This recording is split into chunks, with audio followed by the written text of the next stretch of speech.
Yes, good day, Alicia, and thanks for joining us here at the Semi-Marks Square in Pretoria, where we saw the Commission getting off to a very slow start with those closing arguments by Advocate Simili Bala. We saw Advocate Simili Bala giving his closing arguments on behalf of the Navy as well as the South African Air Force. He said he focused mainly on the question of utilization.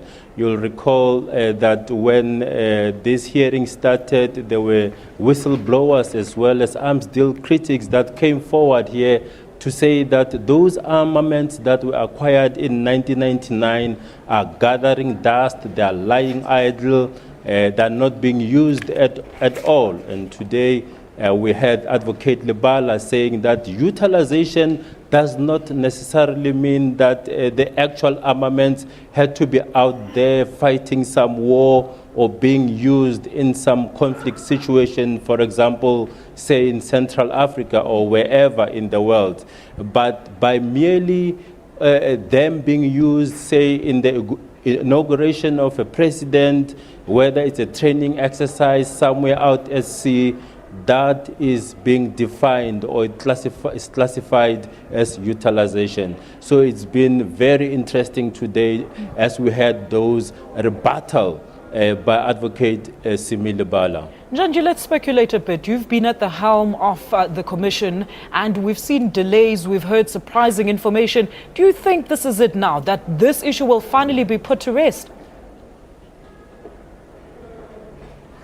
I'm not sure if it will be put to rest because now, a few minutes ago, I've just had the submission by one of the evidence leaders here, Advocate Mahla Pesilo, who's saying that maybe there should be an independent audit of some of the offsets programs. You'll recall that there's been a lot of controversy as to how many jobs were realized or were created as a result of this 1999 arms deal.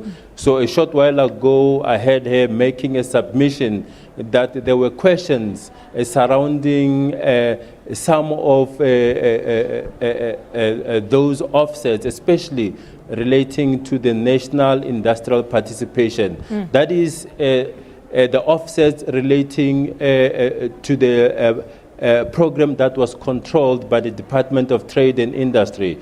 So we don't know if this will be accepted by the Commission, but I had Judge Willie Siriti objecting to those submissions, saying that everything was really above board. Those witnesses that came through to testify here, we had them giving all the breakdown that so many jobs have been created. So why is she raising the issue of this independent audit only now at this precise moment of this commission? Njanji. Tomorrow we will also see someone like Dr. Richard Young coming through to give his closing arguments. All right, Njanji, what happens now? Tell us about the process until we find out the outcome of the commission, and how much time are we looking at here?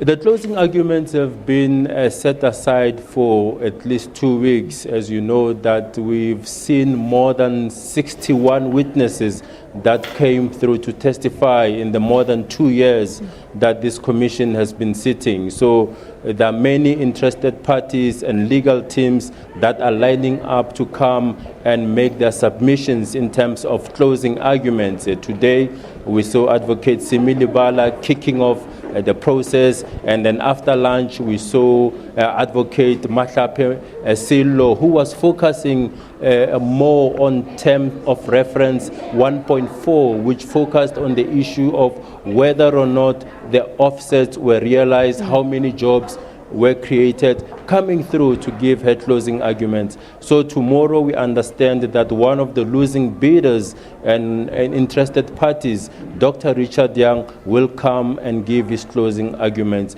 You will recall that when he was testifying here at the commission, he was not represented by any lawyer. He was actually representing himself. So even tomorrow, it will be Dr. Richard Young giving closing arguments all by himself. Thank you for Alicia. that. That was Njanji Chauke, our reporter, live to us at the Armsdeal Probe Commission, where closing arguments were tabled today.